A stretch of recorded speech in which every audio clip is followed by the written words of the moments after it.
नमस्कार। हम सभी एक ही परिवार के सदस्य हैं और हम सबकी एक सी कहानी। यह कविता हम सभी फौजी पत्नियों पर आधारित है, जो अपने जीवन साथी के साथ उनकी जीवन यात्रा के साथ चलती है। तो हमारी जीवन शैली पर कविता की पंक्तियां कुछ इस प्रकार हैं। मैं नई नई ब्याह कर जब आई थी, पति के पास कुल एक बक्से की कमाई थी। काले रंग में वो इतराता पड़ा था, सफेद बड़े अक्षरों में नाम लिखा था।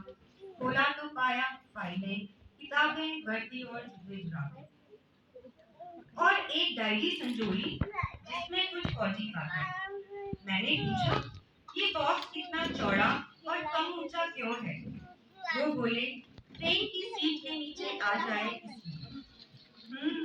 कहकर मैं भी मुस्कुराई थी, जैसे जीवन भर की दौलत मैंने पाई थी।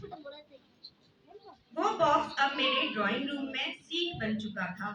एक सुंदर चादर और कुशन से उसका श्रृंगार हो चुका था। अब गृहस्थी की नई सुबह हो चुकी थी। घर के सामानों की भीड़ हो चुकी थी। अगली पोस्टिंग ऑर्डर आते आते बक्सों की संख्या 10 हो चुकी थी। नाम वही, बस साहब की रैंक बदल चुकी थी।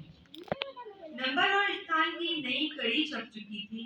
एक औरत ही समझ सकती है घर गृहस्थी का जीवन। अब इन बक्सों से मुझे प्यार हो चला था। नई जगह ढूंढने का खुमार चढ़ चुका था। मैं भी एक फौजी की सयानी बीवी बन चुकी थी।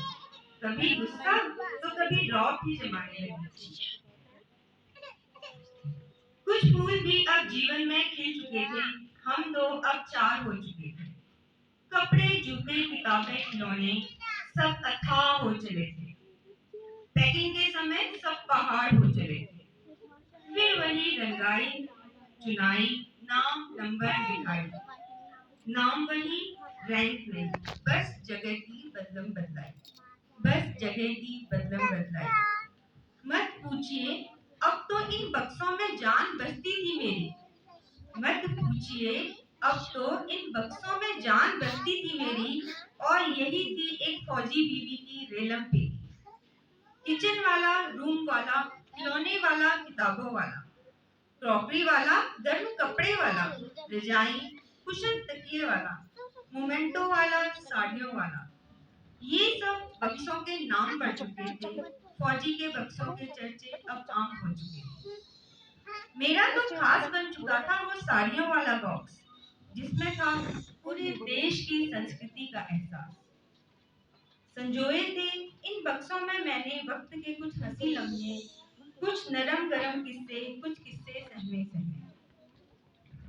यादें वो गोलियां बरसाती सरहद की, कुछ अद्भुत वादियों के झूमते झरने, रेगिस्तान की तपती धूप के सुनहरे किस्से, कड़कड़ाती ठंड के कड़कड़ाते किस्से, समुद्री लहरों सी गिरती उठती आकांक्षाएं, कभी अकेलेपन की उदास उदास सी आशाएं।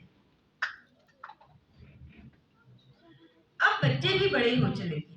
पंख लगा, दाना पानी की फिराक में उड़ चले थे। बक्सों की संख्या पहले से कम हो चली थी। क्षमता भी इस शरीर की क्षीण हो चली थी। पूरा न सही, आधे जन्म का साथ तो इन बक्सों ने ही निभाया है। शुक्रिया क्या अदा करूं, क्या खोया क्या पाया है। शुक्रिया क्या अदा करूं, क्या खोया क्या पाया है। जारी अभी भी है सफर इन बक्सों रथ का। जारी अभी भी है सफर इन बक्सों रथ का। और कुछ यादों का, वादों का, किस्सों का। और कुछ यादों का, वादों का, किस्सों का।